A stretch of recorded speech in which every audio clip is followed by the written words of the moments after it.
चर्चा सुनी कि सिद्धार्थ को शांति का समाचार मिला। इसको थोड़ा सा दोबारा से हम समझते हैं।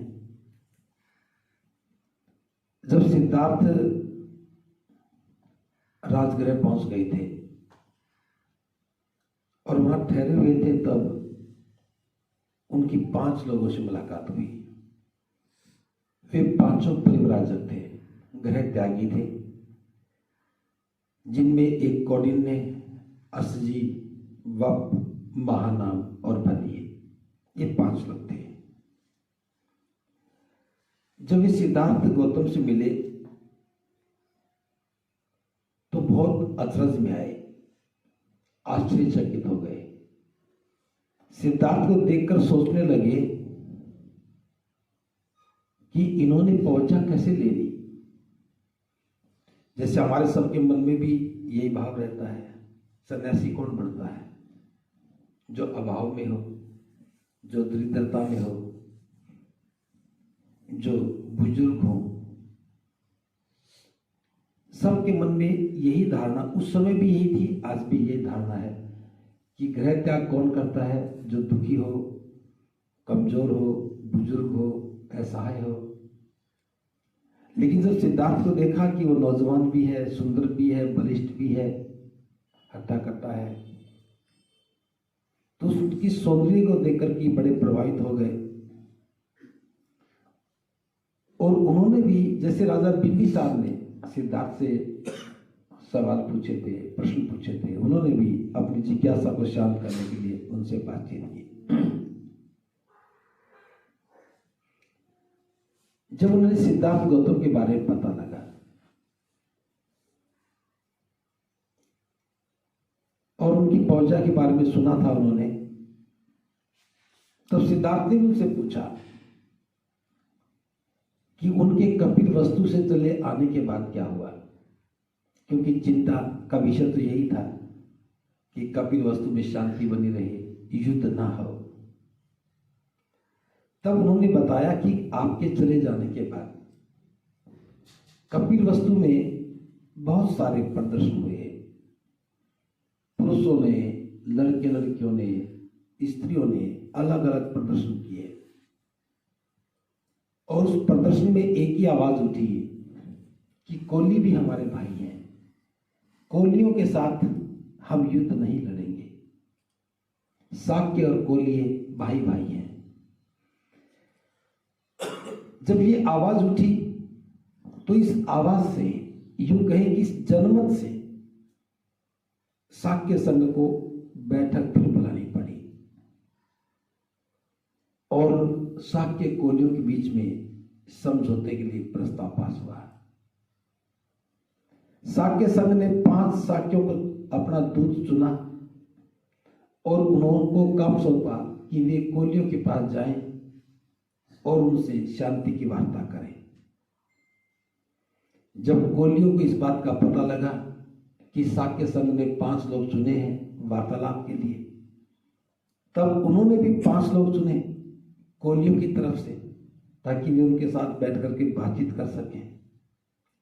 और दोनों के दूत आपस में मिले और तय किया कि वो मध्यस्थता के लिए एक व्यक्ति का चुनाव करें, जिसके फैसले को दोनों पक्ष माने।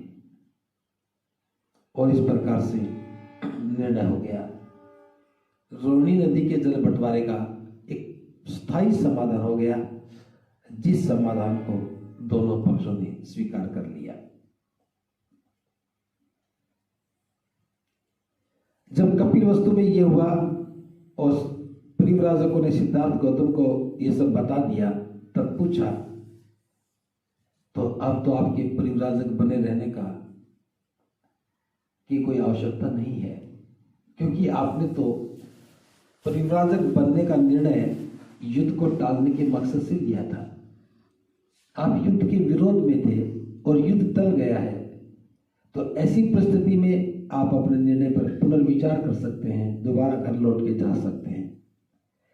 लेकिन सिद्धार्थ ने कहा, यह मेरे लिए विजय है, ये जो परिस्थितियां बनी है, युद्ध टला है, ये मेरे लिए विजय है, लेकिन मैं लौट करके घर नहीं जाऊंगा, मुझे जाना भी नहीं चाहिए, मुझे परिव्राजक ही बने रहना चाहिए।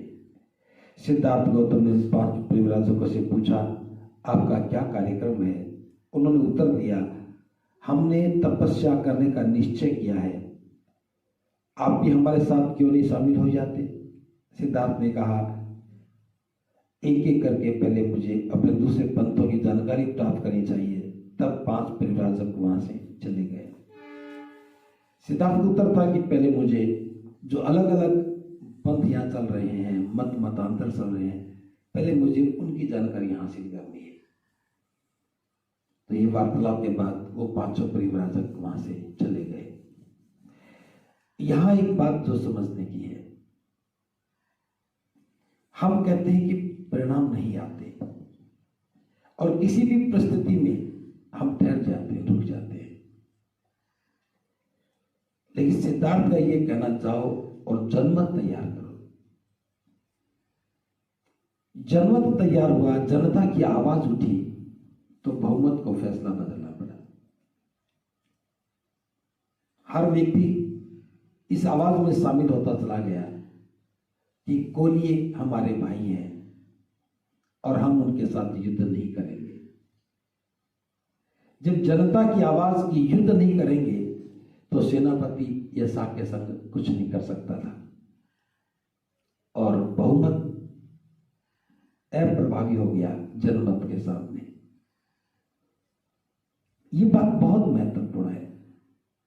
आज भी हम लोग क्या करते हैं, बहुमत का फैसला हुआ, गलत हुआ तो भी स्वीकार कर लेते हैं, हम जनमत तैयार नहीं करते। जनमत जो है वो बहुमत पर भारी पड़ता है। तो हम इस अध्याय से सीखना चाहिए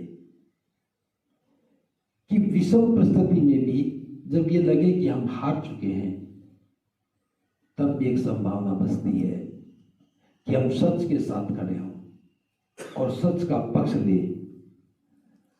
जब लोगों को समझ में आएगी कि सच क्या है, झूठ क्या है, तब जनमत निश्चित रूप से साथ खड़ा होता है और जब जनमत साथ खड़ा हो जाता है तब परिवर्तन अवश्य होता है।